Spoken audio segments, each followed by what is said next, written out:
이재명 대표 지금 굉장히 건강이 악화되고 있고 단식 일자가 지금 13일, 내일이면 14일, 2주 거의 2주 가까이 지금 계속되고 있는 이런 상황에서 또 어제 이런 입장도 냈습니다.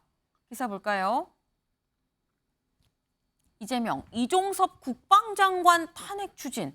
네. 지금 일단 단식 중입니다. 검찰 수사도 지금 받고 있고요. 근데 그 와중에 국방장관 탄핵을 추진하겠다라는 입장을 냈습니다. 뭐 직접 마이크를 잡고 지금 귀력이 없기 때문에 마이크를 잡고 얘기한 건 아닌데 입장문을 같이 냈거든요. 볼까요, 입장문? 국방부 장관 탄핵은 국민의 명령. 민주당은 이종석 국방부 장관을 탄핵한다. 윤석열 대통령은 장관을 해임하라는 국민 요구를 거부했다라고 지금 했습니다. 근데 관련해서 다음 기사를 좀 이어서 보겠습니다. 민주당 국방장관 탄핵 발의, 윤 대통령 개각 전 선제 타격. 네, 윤영걸 대표님. 사실 윤 대통령이 지금 이종석 국방장관 교체하겠다라고 사실 지금 이미 얘기를 거의 나온 상태예요. 오늘이냐 내일이냐 지금 이런 얘기인 건데 인사가 교체될 예정인데 일단 탄핵을 하겠다. 지금 경향신문은 선제 타격이라는 표현을 썼거든요.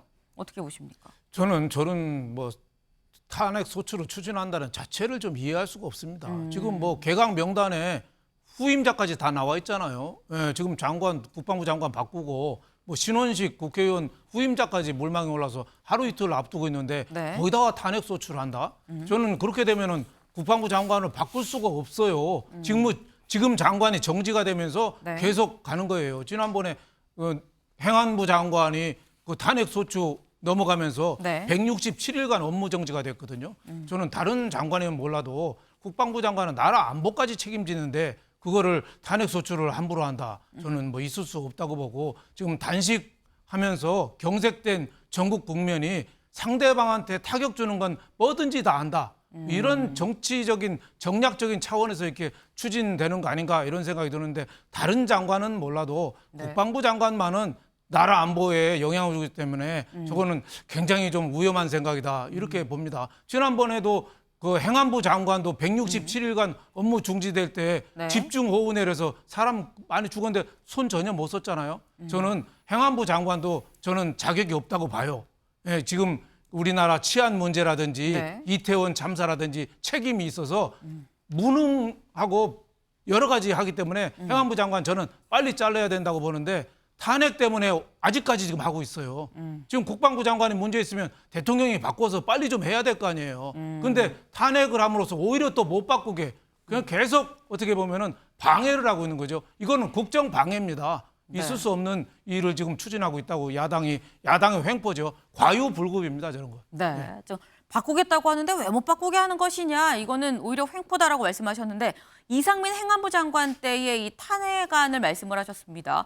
그때 이상민 장관 때 탄핵안 처리가 될 때 그때 2월에 탄핵 소추안이 발의돼서 의결이 됐고 쭉 그 이후에 이 절차를 거쳐서 헌재에서 탄핵안의 결론이 난 게 물론 기각 결론이 났긴 했습니다만 이 결론이 난 게 7월이었습니다. 때문에 한 6개월 정도 이 장관 업무 공백이 있었다라는 점을 지금 윤영걸 대표께서 지금 말씀을 하신 것 같아요. 신정현 의원님. 국방부 장관 만약에 해서 공백이 생기면 문제다라는 지적도 있긴 하거든요.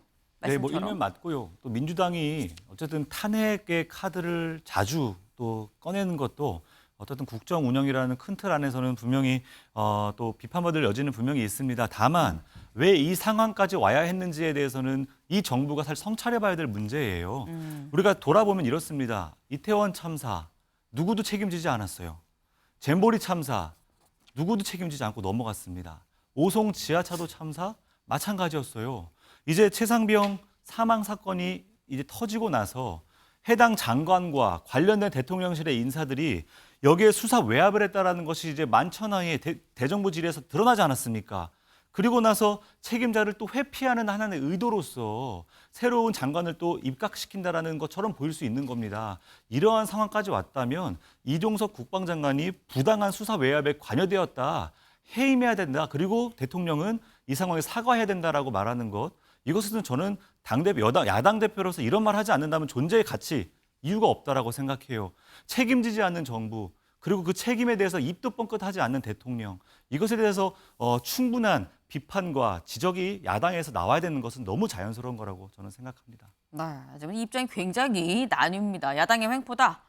이런 말 못하면 야당 대표하면 안 된다라는 말씀까지 굉장히 좀 극과 극으로 나뉘고 있는데 이 부분에 대해서도 아마 민주당 오늘도 또 추가로 좀 입장을 내지 않을까 하는 생각이 듭니다.